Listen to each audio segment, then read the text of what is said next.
All right, thank you everybody for coming again. This year, we want to thank our sponsor, Eitan Barak. He's sponsoring this year as a zchus for Yehonatan Dav Mordechai and Daniel Eliezer, Bnei Shmuel v'Susan. May Hashem return them to their family speedily and grant them a Yeshua. And this year should be a big zchus for them, and Hashem should answer their tefillas. Amen. So this is part 2 of our Shir series, Removing the Mask. And as you'll see, we're going to be kind of addressing the same theme of trying to understand different areas in which the world down here reflects higher worlds up there, and how we can press the buttons down here that are going to move things up there.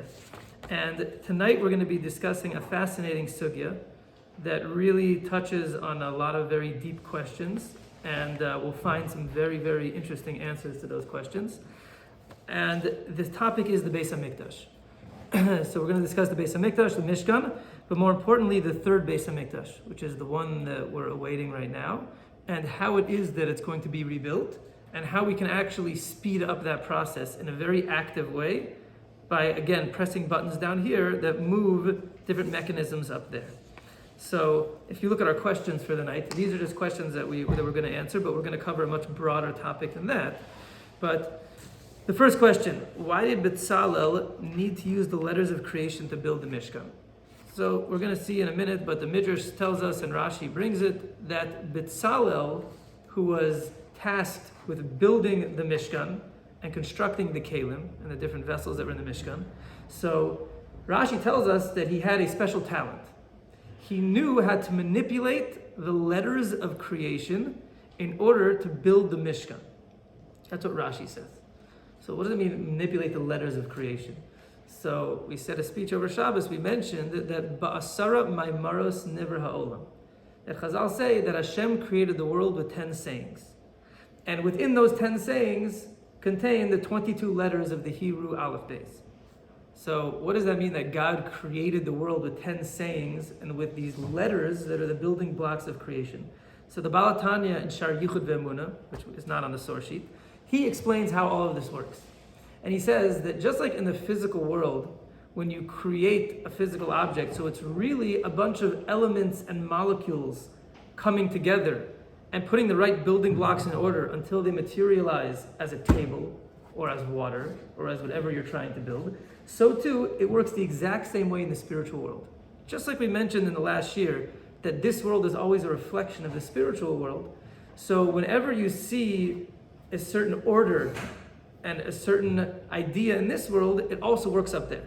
So in this world, how you build objects is you connect the right molecules and compounds, and then you build whatever you want to build. In that world, there's no physicality. It's a spiritual world. So what are the building blocks of that world? The Aleph Beis, the Hebrew Aleph Beis. That's what it is. And Hashem's dibur, when Hashem speaks these words, he's actually taking those letters and he's putting them together to create what will ultimately manifest as that word. So for example, the word even, which means a stone. So we think that it's arbitrary that we just attach the word even to mean stone. Just like in English. English, the word stone doesn't have anything to do with the stone, or a rock. It doesn't have to do anything to do with the rock. It's just that's a name or a label that we give to a rock so that for convenience sake we can communicate. And then when I want to talk about a rock or a stone, we're both on the same page. In Hebrew, and in Lashon HaKodesh, it doesn't work like that. The actual word that is used for that thing itself is actually the building blocks in the spiritual world that when they trickle down through what we call Seder Hishtalshelus, they trickle down through the spiritual worlds until they come into the physical world, they manifest and they materialize and they crystallize as the thing itself. So if you took a stone and you somehow passed it through like a spiritual force field that translated it into its spiritual building blocks, on the other side would come out Aleph, Beis, Nun, Even. That's what would come out on the other side. And if you took an Even up there, this Aleph, Beis, Nun, and you trickle it down, it would come down and it would become a stone. That's how it works, Aleph, Beis, Nun. So one example that many people bring that it describes this is the word davar. Davar means a thing, but it also is the root for the word dibur, which means to speak. Because the connection is that the dibur of Hashem, the dvar Hashem, materializes as the things of this world. The dvarim that are in this world is literally the same thing as word, and thing is the same exact word, because the words of Hashem materialize and manifest as the things in the world. So Davar and Dibur. So that's really how all of this comes together and works. That's why your name also. Why do your parents need Ruach HaKodesh when they name you? Because also you get Ruach HaKodesh when you name a child, because the name is the essence of the person. Your name is attached to your neshama. Your parents need to somehow have a window and a vision into the higher world for what the essence of this baby is. So God gives them a little bit of a nevuah, and that's when they actually name the child. They're actually giving him his essence, because the letters that make up his name are the essence of that child itself. So the Marisha naming the animals. Adam Rishon naming the animals, very, very good. Yeah, Adam Rishon naming the animals. Same idea. Yeah, exactly. Adam Rishon was on a level where he could actually see the letters that were making up each animal.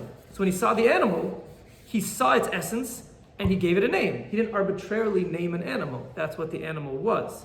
So there's a famous story about the Baal HaTanya, the first Lubavitcher Rebbe, who was also the Alter Rebbe, and he's also Shneur Zalman of Laudi. Whenever I give a shir, I always say, who's ever heard of the Graz? So people learn halacha, they raise their hand. Who's ever heard of the Shulchan Aruch Harav? Some other few people raise their hand. Who's heard of the Baal HaTanya? More people raise their hand. Who have heard of the first Lubavitcher Rebbe? Other people raise their hand. Who's heard of the Alter Rebbe? More people raise their hand. It's all the same person. It's all Shneur Zalman of Laudi. He was a very, very multifaceted, big tzaddik. So he has many, many names. But at the end of his life, when he was on his deathbed, so there's a story that was told by his Talmidim, that he was on his deathbed, and it's actually in the Gemara, they sometimes ask tzaddikim when on the deathbed, the Talmidim ask, Rebbe, what do you see? So they asked the Baal HaTanya, who was literally on his deathbed, like, Rebbe, what do you see? So he said, when I look at the rafters above my head, I don't see the rafters anymore. I see the Hebrew letters that are sustaining them. That it's a little bit of like the Matrix. Everybody remembers when Keanu Reeves hit the pinnacle, right? And he saw that the whole world that he was looking at was really all the letters of the Matrix. So it's almost exactly the same thing. The Matrix definitely got that right. That's what the world really, really looks like if you had these spiritual goggles. Rabbi Akiva said, Rav Chanina ben Tradion said he saw the letters dancing off of the cloth of the Sefer Torah. I think he said the letters. Yeah, he saw the letters dancing. So if you put on these spiritual goggles, it's amazing. You'd actually see the world with these letters. So Bitsala knew how to take these spiritual letters. It's amazing that there's a human being that knew this, but it says in the parsha that Hashem gave him this chachmas lev, that he knew how to take the spiritual letters, and when he was building the vessels, he wasn't just building the physical components. He was actually investing them with their spiritual soul. He was taking the letters and building it as much as he was taking the gold and the silver and building it. So why did Bitsala need to do that? Why does the Mishka need to be built in that way? It seems from the parsha that you're just putting together a bunch of different kalim, and it's just a mitzvah, like any mitzvah. Like take a lulav and esrog, and you put it together, and bam, you get mitzvahs, lulav and esrog. Now you take some cloth, and you write some words on it, boom, you got a mezuzah. Like, why do you need to have the letters of creation when it comes to building the Mishkan, as opposed to other mitzvahs? Okay, question number 2 that we're going to answer tonight is, how will the third Bais Hamikdash be built? We're going to see as we go through the sources, there's a big machlokes, it seems, about how the Bais Hamikdash is going to be built, how the third Bais Hamikdash is going to be built, and we're going to see an answer that's really going to put everything into its place, everything into perfect perspective. Okay, and the last one is, when will the third Bais Hamikdash be built? And a subcategory is, how can we speed that up? Because that's why we're here, right? That's our goal in this world. We got to make it happen as soon as possible. Okay, so first we're going to see one of the sources for really all of these shiurim, this whole series, is a Zohar. Now, appreciate that when I tell you all these things, they sound very nice and they make sense. But if you don't see them from a primary source, it's very hard to know that it's true, because I could be making all of this up, right? They're very cool, very interesting, very fascinating, but you have to make sure that when you hear something that's so fundamental, that we find something saying it before Rabbi Marmer. So besides, and even before the Ramchal, if we can. So this is really the primary source that the Ramchal is drawing from in Derech Hashem and the other sources that we saw last week. It's the Zohar, right? B'Shem Bar Yochai, it's a Tana, it has the authority of a Gemara. So this is what the Zohar says. Rabbi Shimon Pasach, Bereshis bar Elokim es hashamayim ve'es haaretz. So you see that there's two things. There's shamayim and there's aretz. HaPasuk hazeh pirshu v'nemar b'kametz dadim. You can understand this pasuk in a number of ways.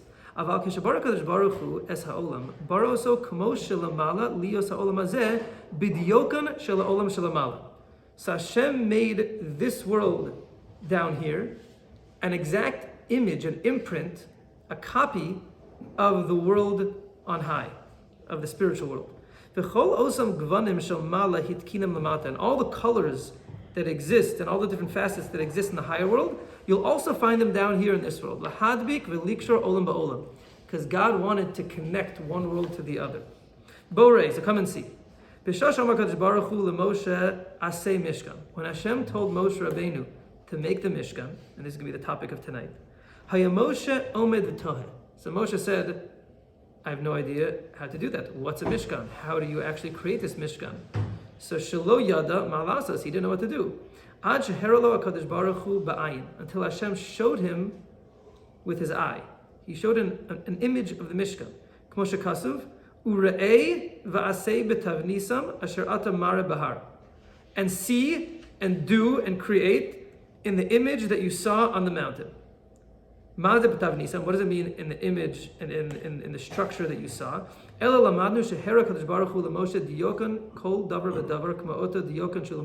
Hashem showed him every kli, every piece of the Bais Hamikdash as it existed in the higher world. And then Moshe had to translate and take all of the images as they exist in the spiritual world and bring them down here into the physical world and create a physical mishkan that's really like a glove for the hand of Hashem. There's a soul of the Mishkan, which we call Mishkan Shel Mala, and it fits down into this world. So don't say like, wow, I've never heard that before. That's what you are. That's what a human being is. And as we're learning throughout this series, it's not just us, and it's not just the Mishkan. Everything in this world is really a kli. It's a vessel that's holding a neshama, a soul. And it's not arbitrary that the vessel looks the way that it does. It's not like the soul is a circle and the body is a square, and that we just had to stick it into something. Whatever exists down here is exactly a reflection and a manifestation of what exists up there. Exactly. Now, we'll go look around the world. It's very detailed. There's many different pieces. There are millions of different animals and species. There's water, there's gas, there's liquid, solids, there's everything in the world. There's so much that Hashem put into the world. Now, it's very fun and it's very nice, and maybe it's just so that Hashem likes variety, and it's more interesting that way, but that's not what we're going to be learning. What we're learning is every single thing actually reflects something up there, and it's made in a very specific way. Just like the Mishkan, you go through, there's 4 parshas wasted, right? 4 parshas that are going into tremendous detail about the Mishkan. So everybody knows when you hit those parshas, it's so dry, and you're literally just going through 100 different measurements, and like how many cubits can I count? And I'm not a mathematician, and Hashem only built the Mishkan once, so why did he have to waste 4 parshas on something that was built once that we wouldn't even have for thousands of years, that we were in exile? Like, why did he do that? So when a Kabbalist learns the parshas of the Mishkan, so he's learning a whole different parsha than we are. He understands how 4 amas, what it means up there. 4 amas is very different than an amma and a half. If it has a misgeret, if it has a little rim around it, like, whoa, what does that mean? That means something much deeper. Every single piece of the Mishkan tells its own story. We don't necessarily know how to translate it, but the Zohar does. Right? Chachamim do. But that's the concept. Next source, Rav Chaim Vital. Yeah. I mean, just to reinforce what you were saying, for Shikara, looking at Shemayim V'Haaretz, there are 2 etz in there, which is unnecessary. Yeah. So you can say Hashem created the earth and the sky, but also the Aleph Taf. Very nice. With Aleph Taf. Meaning, as well, everything in between, which is made up of the Otiyot. Yeah, it's very nice. Yeah, all the letters is beautiful. Yes. He created with the Aleph to Taf. The whole Aleph base he used to create Shemayim V'Haaretz. Very nice. Very nice. Okay. Next source, Rav Chaim Vital. So Rav Chaim Vital is going to kind of open up the door a little bit to understanding bitsala. The habir b'masha noda inyan chachmas bitsala. So the explanation to this inyan that is the chachma of bitsala. Shahaya yodea letzaref osios. Like we said before, that bitsala knew how to take letters and combine them. The tamhu, the reason that he needed this skill, ki mishkan hatachton v'kelav romzim el ha'elyonim. So the Mishkan down here and all of its vessels are really hinting to spiritual ideas in the Mishkan on high. And his chachma wasn't enough just that he was an artisan and he knew how to create them.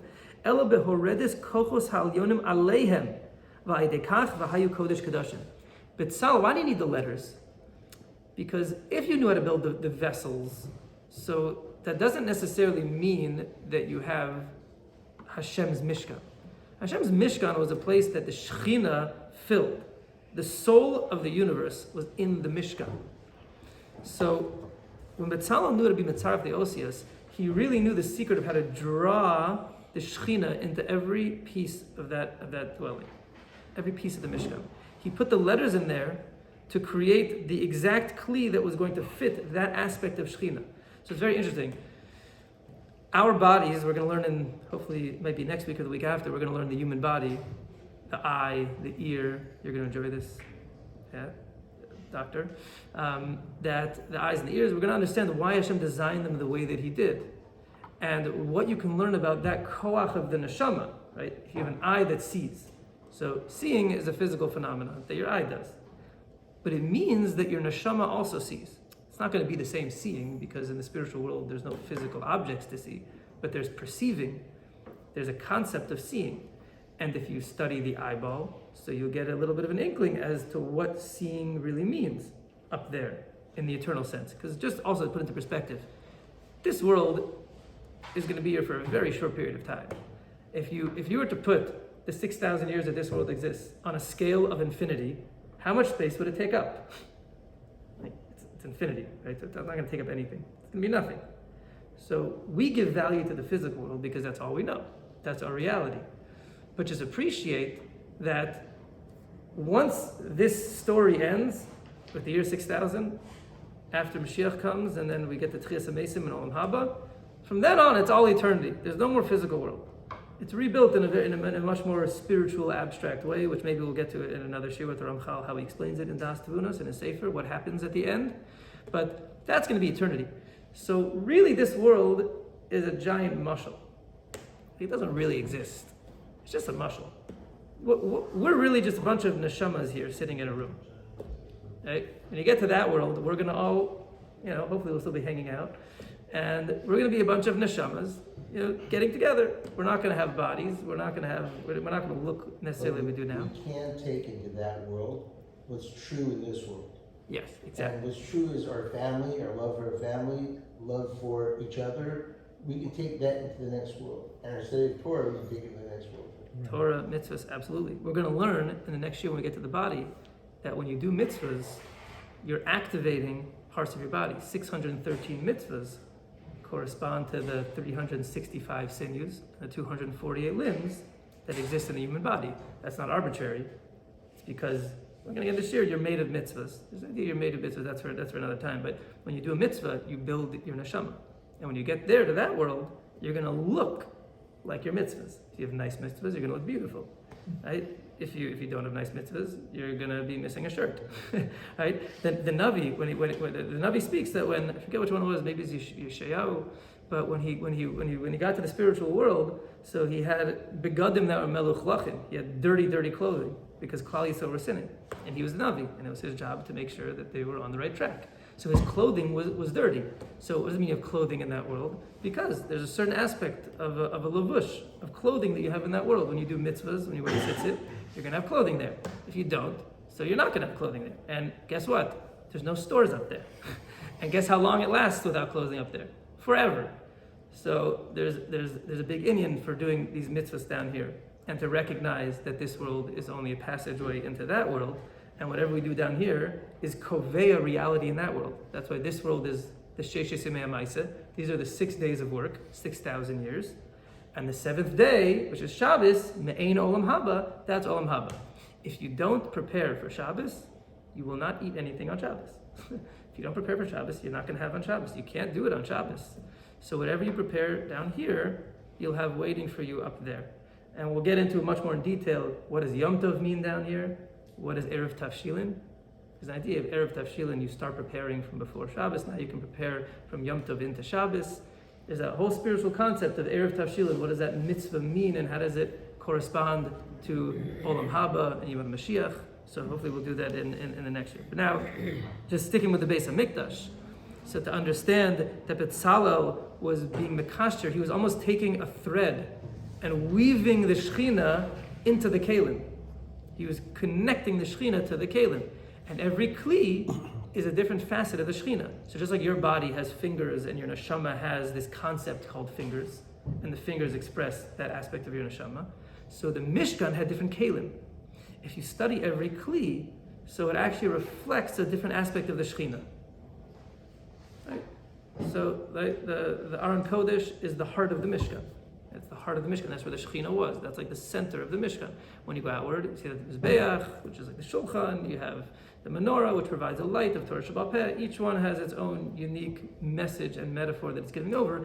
And it's not just a metaphor, because that is the manifestation of that aspect of Hashem, of that aspect of the Shechina is very exact.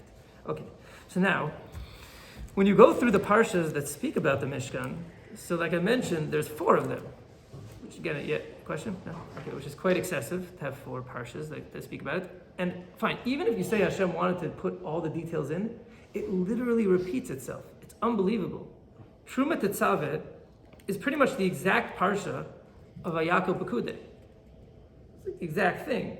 It literally, one just gives all the measurements, and one says all of the measurements over again and says, and they built it. That seems superfluous, even if you want to say that Hashem wanted to include all the details. So when you go through the parshas, you're going to notice, and hopefully you'll do this on your own, this is your homework, I just brought a few examples, but there's key words that you'll find in each parsha. Now, let me just find my key words here. Okay, in Truma Tetzaveh, you'll find the psukim that I brought here. So I highlighted the key word. The key word is mare, heresa, hereh. Let's read just some of them. Kechol asher ani mar'eh otcha es tavnis hamishkan ves tavnis kol kela v'chein ta'asu. Everything I show you. Re'eh v'aseh betavnisam asher ata mar'eh bahar. V'akimos es hamishkan k'mishpat asher heresa bahar. Right? Nevu v'luchot ta'aseh oso kasher her'a oscha bahar kein yasu. So it keeps saying that I'm showing you, I'm showing you, I'm showing you. When you get into Vayakol Pekudei, that word is not going to show up. Hereh is not going to show up. It says like 100 times, V'chein asu. V'asu, v'asu, v'asu, v'asisa, v'asu, that they did. So what you realize is really exactly what we're saying here. One parsha is speaking about the Mishkan Shel Ma'ala. That's what we saw that the Zohar was saying that Hashem showed Moshe Rabbeinu. Moshe Rabbeinu said, how do I make a Mishkan? Like, how do I bring the Shechina into the world and make a physical representation of your spiritual source? How do I do that? So Hashem took him up, and the whole Vayakol Truma Tetzaveh, Hashem is showing him the Mishkan Shel Ma'ala. It's giving all the measurements, but it's showing him Sher Hareh, Hareh, Mareh. He's seeing the visions ala har and on Har Sinai. He's seeing what it looks like. And then, when you get into Vayakol Pekudei, it's not a repetition. Now they're making the kalim down here. Right? Now they're building the physical vessels that are going to contain and house everything that was spoken about in Truma Tetzaveh. So it's not a repetition. And if you look in the Pesukim, you'll see that he's always showing Moshe, and one they're creating the vessel. And it's not just showing him the vessel and creating the vessel. He's showing him the spiritual source. And then Bitsala is creating the physical counterpart, the body. Why did he show Moshe? Why didn't he show Moshe what? Why did he show Moshe if Moshe wasn't the one building it? No, Moshe was instructing Bitsala. But you're asking why did Bitsala, why do you need Bitsala and not Moshe? Why couldn't Moshe be Bitsala? Yeah, or vice versa. Just show Bitsala the vision, and Bitsala will be So that's for another time, but it gets into there's a machlokes that Bitsala had with Moshe Rabbeinu that's brought in the Gemara and Brachos. That when Moshe Rabbeinu describes the Mishkan and how Bitsala should build it, he actually says in the Pesukim, you should start with the Aron, and then he says to build the actual structure that's going to contain the Aron. And Bitsala tells him, Bitsala basically repeats what he said backwards. Bitsala says first you should build the Heichal, you should build the structure like the house, and then he goes into the Aron. So the Gemara Brachos has an interesting conversation, and Moshe asks B'Tzalel, why'd you say it in that way? So B'Tzalel says, because just like the derech of a melech basar v'dam, of a human king, is at first he builds his palace and then he fills it with his treasures. So that's a logical way to make it happen. So Moshe Rabbeinu tells B'Tzalel, forget the lashon, he says, Ulai b'tzel Hashem. B'Tzalel is B'tzal Kel, right? In the shade of Hashem. So he says his name is B'Tzal. You must have been standing in the shade of Hashem when that instruction was given to me, because Moshe changed it. Hashem told him to first build the house and then the kelim. Moshe changed it, and B'Tzalel called him out on it. And he said, wow, B'Tzalel, you must have been there. You must have been in the shade of Hashem when all of this was happening. So, okay, so that's why you need a B'Tzalel. There's a whole, the Lubavitch Rebbe has a whole mimer on what that means and what their machlokes is. Why did Moshe change what Hashem told him to do? So we have to understand that, but that's not for tonight. But what you do understand from the Gemara Brachos is this B'Tzal Kel. Beautiful. Understand what we just said. What's his name? His name is the shade of Hashem. What's shade? So you have the sun, it's like the source, and you put your hand in front of the sun, and then it casts a shadow down onto the earth. Just onto the earth, shadow onto the earth, and really it's reflecting like the light that's coming in. It's blocking light, but it's creating something from kind of blocking that light, and you're seeing the hand based on the light that's behind it. That's what's really taking place. That's B'Tzalel, right? B'Tzalel is really a reflection of what's happening up there. He's taking the tzel of Hashem. He's like the shade of Hashem. The Mishkan is, so to speak, the shade of Hashem. It's like the shade where Hashem is now going to dwell into the Mishkan. He's a reflection of what's happening up there. That's what shade is. Shade is a reflection of something that's on high. There's a hand up there, and you see the shade on the floor. So there's a Mishkan up there, that Hashem's light is, so to speak, the sun, that's shining through the Mishkan Shel Mala, and it's casting a shadow onto the earth, and B'Tzalel is the master of building the shadow, B'Tzal Kel. He's building the shadow of Hashem. He's taking the Mishkan Shel Mala, that's filtering the light of Hashem, and he's casting the shadow that's the exact replica, right? The shadow is exactly what the hand is. It looks exactly the same. So he's casting the shadow of Hashem down in this world, B'Tzal Kel, that's his name. What was his father's name? Was it White? I don't remember his name, B'Tzal ben Uri. You're on fire tonight. Moshe's on fire. Okay. Very good, that's amazing. Yeah, B'Tzal ben Uri, yeah, he's the tzel of the Ur. Very, very nice. Amazing. Okay, so this is B'Tzalel. Okay, so now that's all to understand what the Mishkan was. And now we're going to get into the third Bais Hamikdash, which is what we're looking forward to. Okay, so here is a big machlokes seemingly in the Rishonim. That's what it seems like. We'll see there's a machlokes to Rashi himself. Okay, so the Navi Yechezkel actually describes the third Bais Hamikdash. He says, he's speaking about the third Bais Hamikdash, and he goes through the measurements, and it speaks about it in great detail, what the third Bais Hamikdash is going to look like. So he says, "V'im nichlamu mikol asher asu tzuras habayis utchunasu matzav v'muvav v'chol tzurosav v'es kol chukosav v'chol tzurosav." He has all the rules of the Mishkan, of the third Bais Hamikdash, and how he's going to build it, and all its kelim, v'chol tzurosav, and all its instructions. Hoda asam, so they were all made known to Yechezkel and instructed him. Uchsov le'neihem, and he wrote it all down. V'yishmru es kol tzuraso, and you should guard this form of the Mishkan, there's kol chukosav, and all of its rules, ve'asu osam. So the Rishonim learn from this, ve'asu osam, that there's a commandment to build the third Bais Hamikdash. This is very big there's a group in Eretz Yisrael called the Zilbermans, and there's some other people that have the Shita, that the only reason why we don't have the third Bais Hamikdash yet is because we're lazy, and we're scared of the Goyim in the United Nations, and we haven't built it yet. They hold that there's a that there's a mitzvah to build the Bais Hamikdash, and we'll see the Rambam pretty much says it. You can't, because you don't really understand the details. No, we're not saying we agree with them. We'll get into it. But it says, the details are here in Yechezkel. It says the measurements at least. We know what the kelim are supposed to look like. For the what? We don't know what a tefach is, we don't know what an amma is. I know, you got to get it. Like this. When you speak to these guys, I also you could come to them with all of our we don't know this, we don't know exactly where the measurements are. Trust me, they did their homework. These guys, and I've met them, they're huge Talmidei Chachamim. Wow. They know more than you will ever know about the Bais Hamikdash. Hopefully you study for 20 years. This is their life.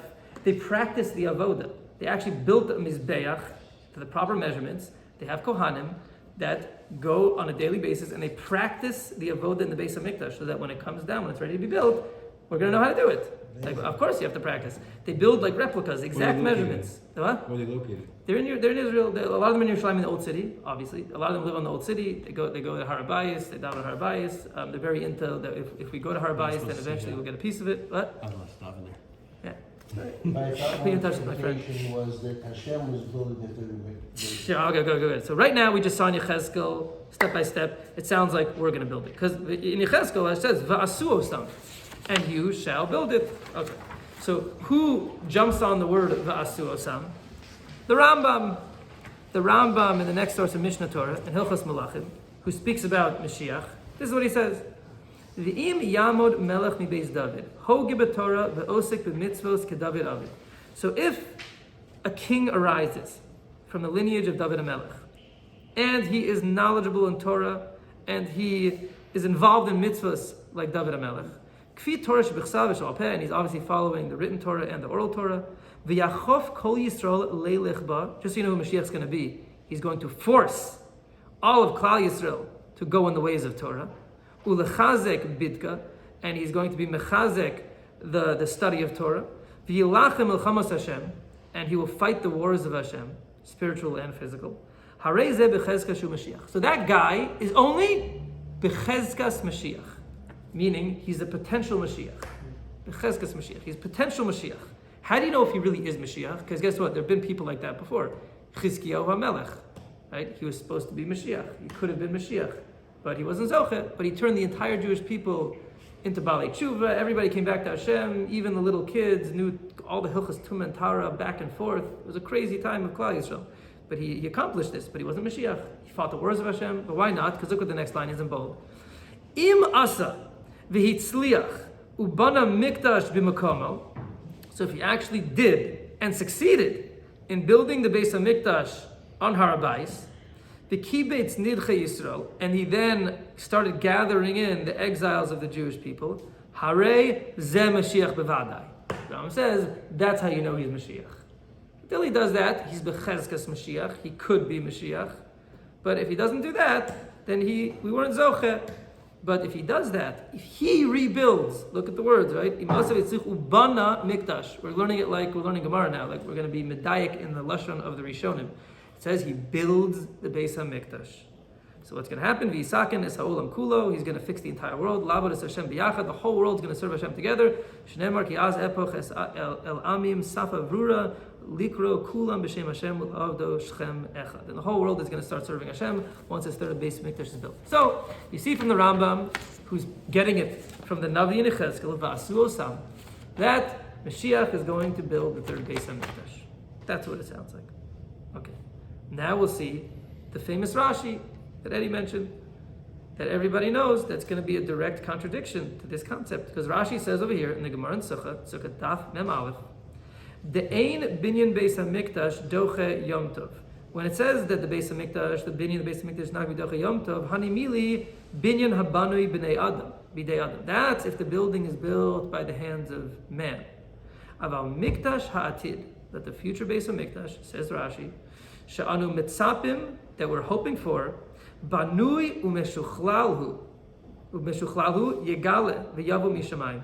It's already built, and it's ready, and it's going to be revealed and come down from Shamayim. Shenemar Mikdash Hashem konenu yadecha. That the Mikdash of Hashem your hands will establish. So it's the Mikdash of Hashem. That's not necessarily a contradiction based on what you said. Whoa, don't jump the gun.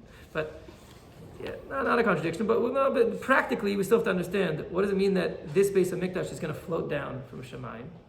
And also Rashi says it's going to be made out of fire. The Bais Hamikdash of fire. The Bais Hamikdash is going to float down from Shamayim. And the Rambam says we're going to build it. We're going to build it. It sounds like we're going to physically build it. I mean, we're assuming right now that the answer is not we're going to spiritually build it and then it's going to come down. Let's assume for now that Vasu Asam literally means one Rishon says you're going to build it, and one Rishon says you're going to watch it float down from heaven.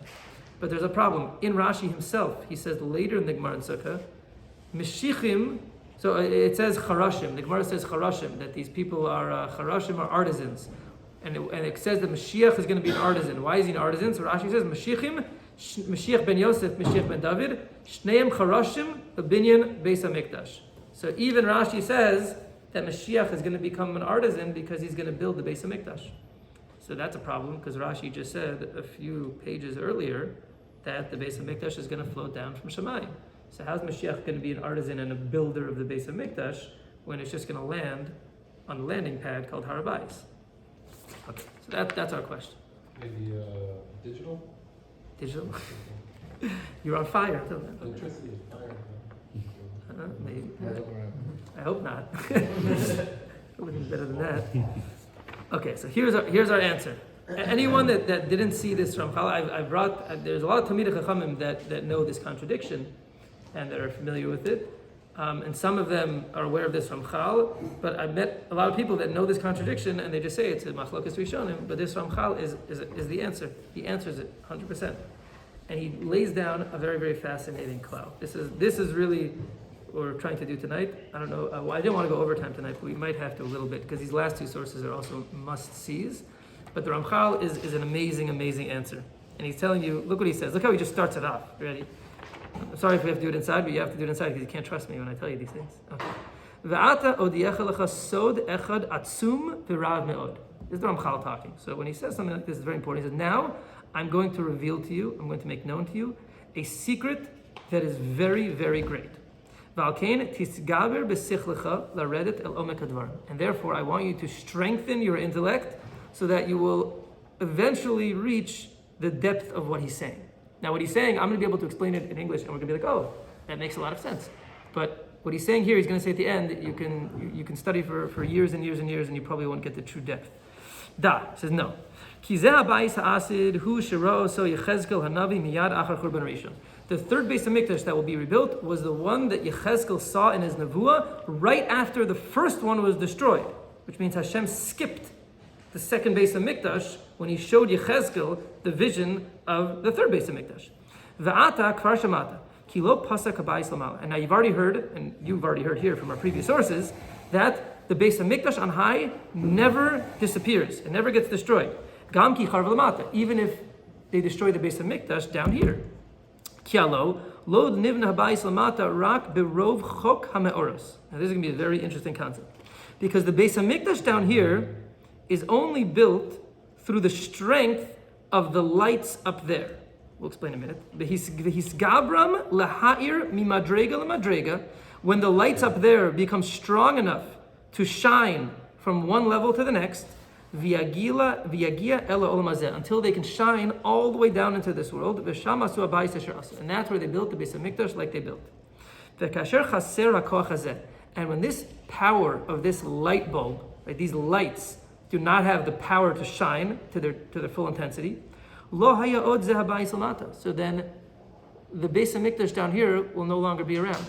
If the lights up there get dimmed, so the Bais Hamikdash down here goes away. Ach lo mipnei zeh charav lamala. But don't think that when it gets destroyed down here, it affects anything that's happening up there. Rak huchshach. It just gets darkened up there. V'lo here kibrishona, and it doesn't light up like the way it was initially. Aval asor hagadol hanoda b'zeh inyan lamishu murgal alecha b'darchei chachma. But the deep secret that's known to those who delve into Kabbalah, v'ha'omed b'sor Hashem v'yodea orchosav, and those who know the secret of Hashem and His ways, hu ki kasher bana Shlomo es habayis harishon lulei chat'o ela hayu machzikim b'tumasam. If when Shlomo Melech built the first Beit Hamikdash and they hadn't sinned, or he hadn't sinned, and they would have strengthened their purity, they would have reached total perfection. Shlomo Melech Bais Hamikdash could have been game over. Could have been Mashiach. Could have been the end. Okay, so let's just back up for 1 second and explain what we just described. Okay, so imagine that the Bais Hamikdash Shel Ma'ala is really a giant projector. It's a giant projector, and if the light bulb is strong enough, so it can project the light through that lens, through that film, onto the screen. The screen is this world. This world is the screen. So what's the film? The film is a Bais Hamikdash Shel Ma'ala. Just like we said, there's a Bais Hamikdash Shel Ma'ala. That's the real thing.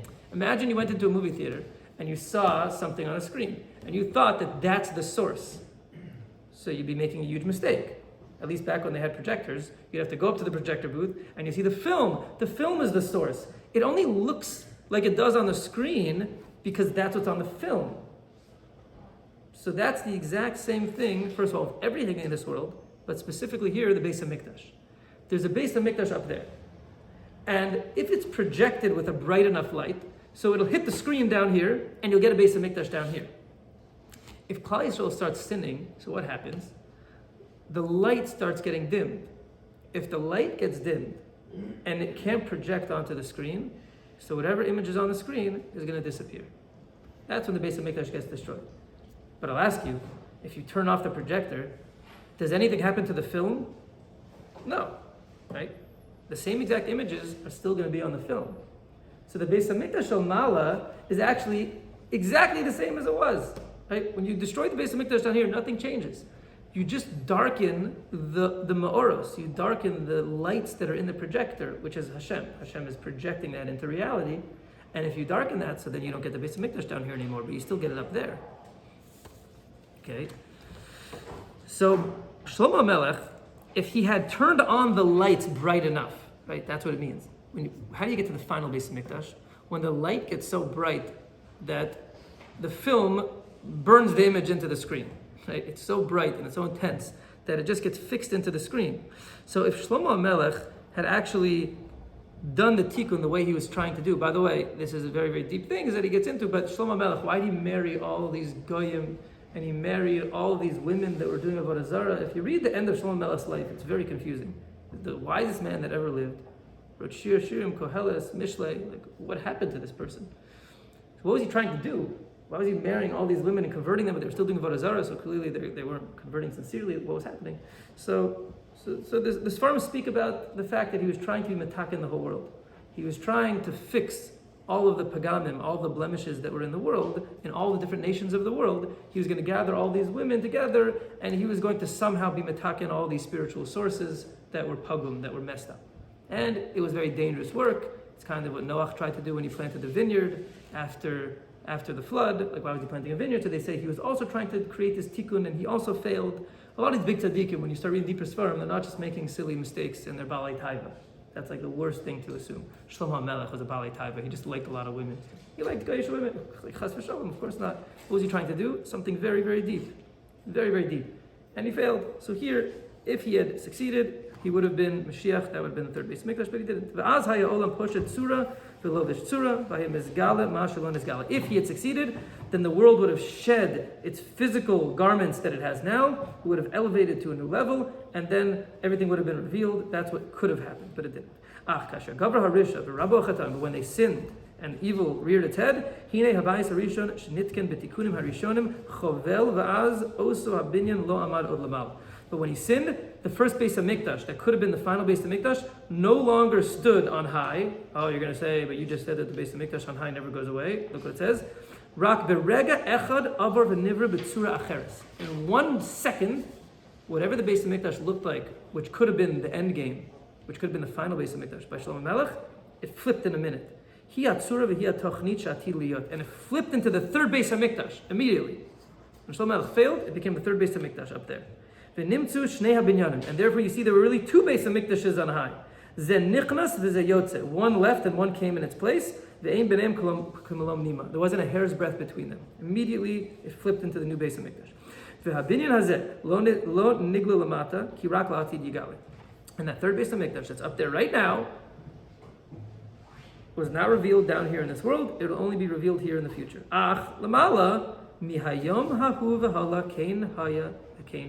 But from that day on, the third Bais Hamikdash is sitting up there, ready. And that's how Yechezkel saw it. Right after the first Bais Hamikdash was destroyed, Yechezkel already saw a vision of the third Bais Hamikdash, because that's what was there. And if the Jewish people would have been zoche, then when Ezra would have come, like the Gemara says, it would have been like when we were redeemed from Mitzrayim, and we would have built the third Bais Hamikdash, Ubiyatam, Kabiyah, Yeshua, and it would have been miraculous. And they would have built the Bais Hamikdash like the third Bais Hamikdash that Yechezkel saw. And then the Bais Hamikdash down here would have been a loyal projection of the Bais Hamikdash up there. So now we'll just, So what happens number 2? How was number 2 built? Next paragraph. Thank you. Okay, very good. Yeah. I'm a straight man. Very good. Yeah. Where do you get number 2? The third Bais Hamikdash. There was never a second Bais Hamikdash. How do we get a second Bais Hamikdash? And when you learn about the second Bais Hamikdash, very disappointing. right? No Shechina, no Aron. It was almost like an empty vessel. It was pretty much there was no miracles happening there. It's just a representation, basically. It was like a shell. So what was happening? Not real. But it had kedusha. But if you go through the Torah, I mean, the second Bais Hamikdash was a Bais Hamikdash. We give it the full Bais Hamikdash status, but it seemed to be lacking tremendously. So what happened? So it says, "V'kasher lo hitivu darcheim," and when they didn't repair their ways, hayta ha'geula b'chashai. So then the second Bais Hamikdash, which was the mini geula that they had, the mini redemption, was temporary. V'lo atru koach la'asos k'bais hahu, and they didn't have enough strength to make the second Bais Hamikdash like it should have been, like it was up there, like the third Bais Hamikdash. V'az asu also al pi hanavim shebeneim. So they made it according to the Nevi'im that were there. K'tzas dome el arishon, k'tzas dome el achron. It was a little bit like the first one, and a little bit like the third one. It was like an in-between. Shekfar nischad shalamala. So the Nevi'im that were alive at the time, they remembered a little bit of the first Bais Hamikdash. There were Nevi'im that kind of saw visions of the third, and they made this pshara, this kind of in-between quasi Bais Hamikdash. Got a little compromise. Hibadle dargas hashras hashchina, which was lacking the level of hashras hashchina, the Bais Rishon. V'sheni efes katseu lakhu v'kulo lakhu. It took a little bit like the Bais Rishon, but it didn't take the whole thing. Kilo haita sharui lakach, because the time was not ready. V'nimsa. Shebizman Shlomo hayu shnei habatim ha'elyon v'tachton mechuvanim. So in the time of Shlomo Melech, what was projected into the world was an exact representation of what was up there. What was up there was exactly what was down here. Al kain matzah shechina bo. That's why the shechina was in it, because it was a perfect glove to fit Hashem's hand, so to speak. So bo manoach v'sharta bo. That's why it was able to come in. Aval hasheni, but the second Bais Hamikdash, shelo hayu domim zeh lazeh, that the one up there did not look like the one down here, so the glove didn't fit. Lo sharta bo shechina. The shechina wasn't in it. Aval asid, but in the future. Okay, now before we get to that, just so you understand what's happening. What was happening when you have the Bais Hamikdash, the second Bais Hamikdash? You have the Bais Hamikdash up there and the Bais Hamikdash down here. There was static. There was a smudge, right? There was dirt on the lens. That's what was happening, right? You have the light projecting into the Bais Hamikdash Shamala, but it didn't become the Bais Hamikdash Shamala down here. It wasn't mechuvanim zelazeh, because there was dirt on the lens. That's what's happening. It was static. It's really that the Bais Hamikdash is projected through many levels, through many different worlds until it actually lands down here. There was static, so you get this staticky, blurry vision of a Bais Hamikdash. That's what happened.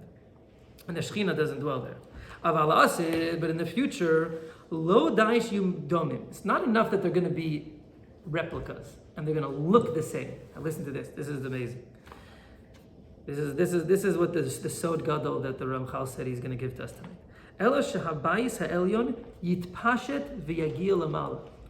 The Bais Hamikdash up there is actually going to expand and reach down here. Not a projection, right? It's not going to be a hologram. The film is going to come down here.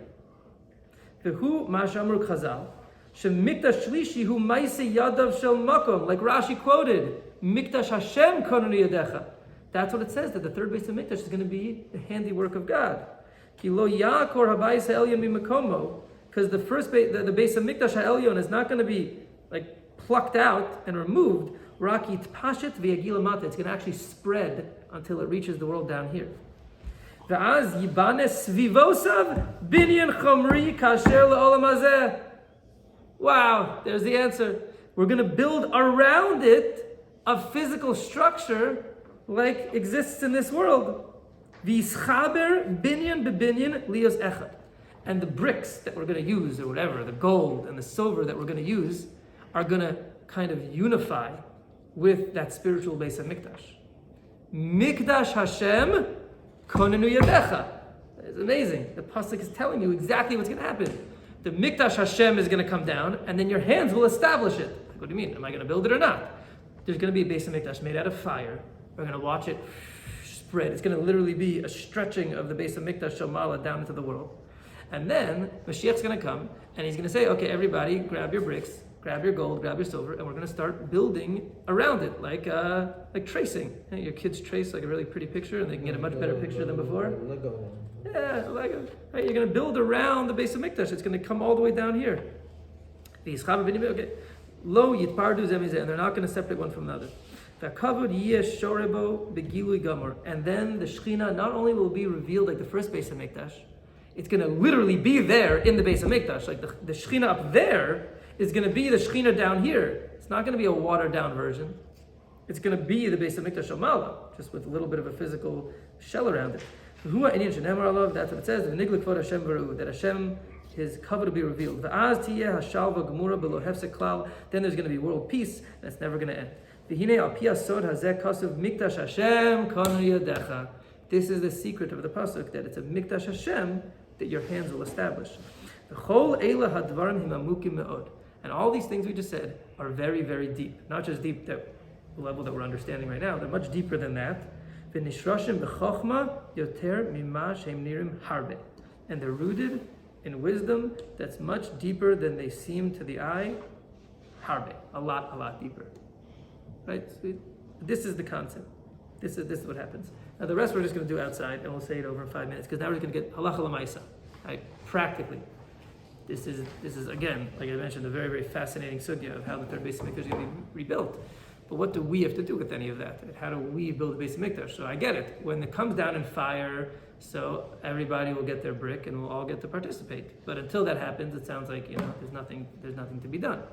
So the next sources, which I think we'll save for another shir, speak about a very, very important concept. And that is that Hashem has a ratzon. It's a will. Hashem's will is always to be meitiv. It's always to do good. It's to build the third Bais Hamikdash. It's to bring Mashiach. It's to give you refuah shalema. It's to give you all of the things that He wants you to have. And He doesn't want you to have anything negative. Everything is positive and good. But sometimes Hashem, and this is what the source actually says, He ties His hands behind His back, so to speak. And He says, my ratzon is sitting up in that world like a giant pool. And you can build pipes. You, Jewish people, can build pipes. You can take pipes and you can stick them into the pool and you can draw down that bracha. You can draw down my ratzon. How do you do that? So, Pirkei Avos tells us, Aseh ritzoncha ki ritzono. You make your ratzon like His ratzon. You make your ratzon like His ratzon. So if the Jewish people want Torah and mitzvahs and Mashiach, so Hashem is now able to stick a pipe in that's called the Jewish people's ratzon. If we align it with His ratzon, we can draw it down. That's what happens. You can draw down the ratzon of Hashem. So we can bring Mashiach, right? Chabad, we want Mashiach now, we want Mashiach now. Yeah, the Rebbe... First they got to get rid of the word misnagid. And they got to start behaving themselves and start... We're not going to get to Chabad now. Start getting into... We'll have another parsha with Chabad, fine, another shir. But what was the Rebbe trying to do? So it wasn't just like, let's make people aware of Mashiach again. He was trying to bring Mashiach by waking up Klal Yisrael to want Mashiach. Because, trust me, when the Jews were living in Eastern Europe and the Cossacks were torturing and raping and destroying them, so they wanted Mashiach really, really badly. You read the piyutim that we read during Slichus that were written during those times. Nobody had to tell you to want Mashiach, right? You wanted Mashiach. You wanted anything to get out of the nightmare that you lived in. That's the Jewish people for the vast majority of Gullus. But there was a new concept called the Gullus HaAchron, which we're in right now, in the Medina Shel Chesed of America, where people forgot that they want Mashiach. Because it's really nice here, especially if you're living in Florida, right? It's very, very nice. Why would I want Mashiach, right? Things are going pretty well. I have a Tesla. I don't have a Tesla. But if you had a Tesla, why would you want Mashiach? I mean, I guess you could bring it to Israel. But right, things are pretty good. So what did the Rebbe try to do? He said, oh no, Mashiach's not going to come because it's waiting there for us, just like the third Bais Hamikdash is waiting there for us. But Hashem can't bring it down because we don't want it. Because we are, and this is getting to the last point, which is for another shir, but we're the guf of Hashem in this world. We are the body of Hashem. The Shekhinah, which you've heard the concept many times, is the collective soul of the Jewish people. We are the Shekhinah. The Shekhinah is the soul of the Jewish people. It's the soul of the Jewish people. It represents itself in the Bais Hamikdash. The king of the Jewish people, David HaMelech, his neshama was very deeply connected with the Shekhinah. Right? The Shekhinah is connected to the moon. That's what we do Kiddush HaChodesh. We speak about David HaMelech a lot because it all represents Mashiach and the moon. Okay, that's a whole other shir. But this is the idea that we're Hashem's ratzon in this world. If a soul wants to act in this world, it needs a body. Right? A soul can't do anything in this world if there's not a body. So Hashem created a system, and obviously you can override it at any time, but he created a system where he can't bring the geula if we don't want it, if we don't act as his ratzon in this world. And it's not just the geula, it's everything. It's in your personal life, right? If you want Torah, if you want mitzvahs, you'll get Torah mitzvahs, but Hashem can't bring it down until you want it bad enough. Certain bracha that's waiting up there, if you want it bad enough, you can draw it down. Your ratzon can align with his ratzon, and can bring it down. So that's how you rebuild the third Bais Hamikdash, is you have to want it.